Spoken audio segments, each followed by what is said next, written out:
भारतीय संगीताच्या दुनियेत काही नावं अशी आहेत जी कायम लक्षात राहतील आणि त्यातलंच एक नाव म्हणजे आशा भोसले. विचार करा, तब्बल 80 वर्षांपेक्षा जास्त काळ त्यांनी आपल्या आवाजाने रसिकांना मंत्रमुग्ध केलंय. पण हा प्रवास वाटतो तितका सोपा नक्कीच नव्हता. आज आपण त्यांच्या याच प्रवासातल्या एका खास गोष्टीबद्दल बोलणार आहोत. स्वतःची ओळख निर्माण करण्यासाठी त्यांनी केलेला तो अविश्वसनीय संघर्ष.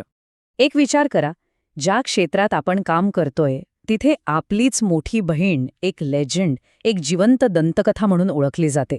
मग अशा वेळी स्वतःची वेगळी ओळख कशी निर्माण करणार, स्वतःचा मार्ग कसा शोधणार? बरोबर, हेच हेच प्रचंड मोठं आव्हान आशा भोसले यांच्यासमोर उभं होतं.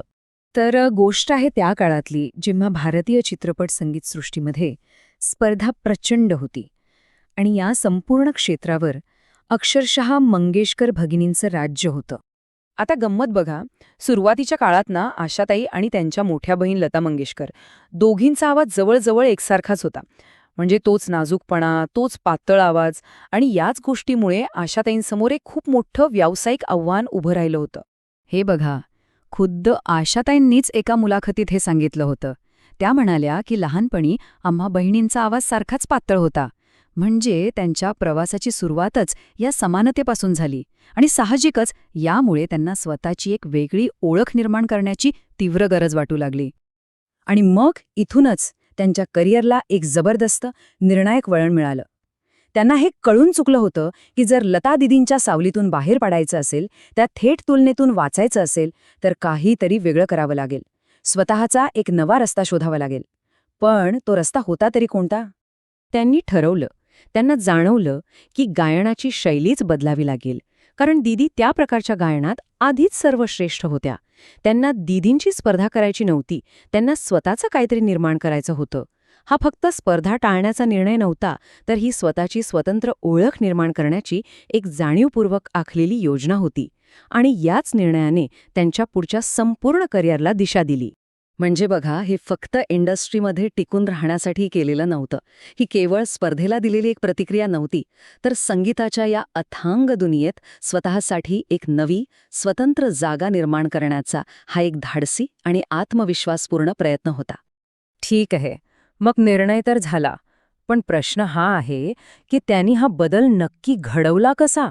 आपला आवाज इतका वेगळा करण्यासाठी त्यांनी नेमकी कोणती पद्धत वापरली? त्यांनी एक वेगळाच मार्ग निवडला. त्यांनी आपला मोर्चा वळवला पाश्चात्य संगीताकडे. त्या भरपूर इंग्रजी सिनेमे बघू लागल्या, इंग्रजी गाणी ऐकू लागल्या आणि त्यातून त्यांनी ऑपेरासारखी गायनशैली उचलली. त्या गाण्यांमधले बारकावे त्यांनी आत्मसात केले आणि त्यानुसार स्वतःला तयार करायला सुरुवात केली. ही काही साधी गोष्ट नव्हती. ही एक अत्यंत शिस्तबद्ध आणि मेहनती प्रक्रिया होती. आणि यामुळे काय झालं तर पारंपरिक भारतीय गायकी आणि आशाताईंची ही नवीन स्टाईल यातला फरक अगदी स्पष्ट दिसू लागला.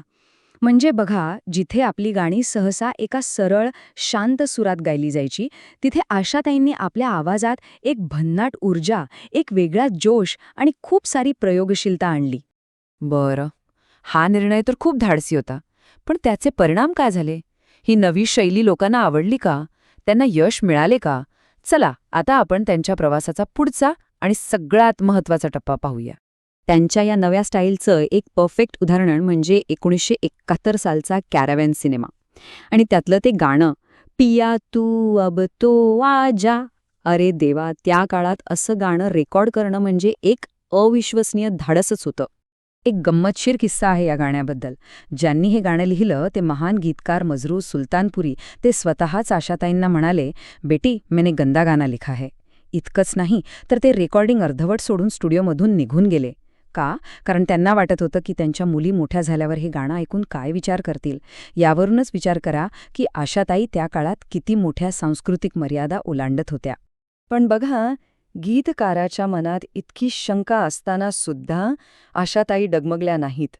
त्यांनी आपला व्यावसायिकपणा आणि त्या संगीतावरचा विश्वास कायम ठेवला. आणि हो, त्यांनी ते गाणं पूर्ण केलंच. आणि त्याचा परिणाम? अरे, त्या गाण्याने तर इतिहास घडवला. ते गाणं तुफान हिट झालं. त्यांच्या त्या धाडसाचं सोनं झालं. या एका गाण्याने त्यांच्या नव्या कलात्मक दिशेवर शिक्कामोर्तब केलं आणि हीच त्यांची नवी ओळख बनली. आणि या एका निर्णयामुळे त्यांना जे मिळालं ते खरंच अविश्वसनीय आहे. त्या थेट तरुण पिढीशी जोडल्या गेल्या. इतकंच नाही, तर पिढ्यानपिढ्या त्या लोकप्रिय राहिल्या. त्यांची ओळखच धाडसी आणि ऊर्जावान गाणी गाणारी गायिका म्हणून झाली आणि याच योगदानासाठी त्यांना भारताचे सर्वोच्च नागरी सन्मानही मिळाले. साल 2000 मध्ये त्यांना चित्रपटसृष्टीतला सर्वोच्च दादासाहेब फाळके पुरस्कार मिळाला आणि 2008 मध्ये देशाचा दुसरा सर्वोच्च नागरी सन्मान पद्मविभूषण या पुरस्कारांनी त्यांच्या योगदानाला एक अधिकृत मोहर लावली आणि त्या खऱ्या अर्थाने भारताचा एक राष्ट्रीय ठेवा बांधल्या. 80 वर्षांपेक्षा जास्त, विचार करा, इतकी मोठी कारकीर्द. हे कशामुळे शक्य झालं तर फक्त आणि फक्त सतत बदलण्याच्या आणि काहीतरी नवीन करण्याच्या त्यांच्या इच्छेमुळे. त्या प्रत्येक पिढीसोबत स्वतःला बदलत गेल्या आणि म्हणूनच त्या नेहमीच काळाच्या एक पाऊल पुढे राहिल्या. शेवटी आशा भोसले यांची ही गोष्ट आपल्याला एका मूलभूत प्रश्नाकडे घेऊन येते. स्वतःचा खरा आवाज शोधण्यासाठी, स्वतःची वेगळी ओळख निर्माण करण्यासाठी नक्की काय लागतं? किती धैर्य, किती विचार आणि किती धाडस लागत असेल?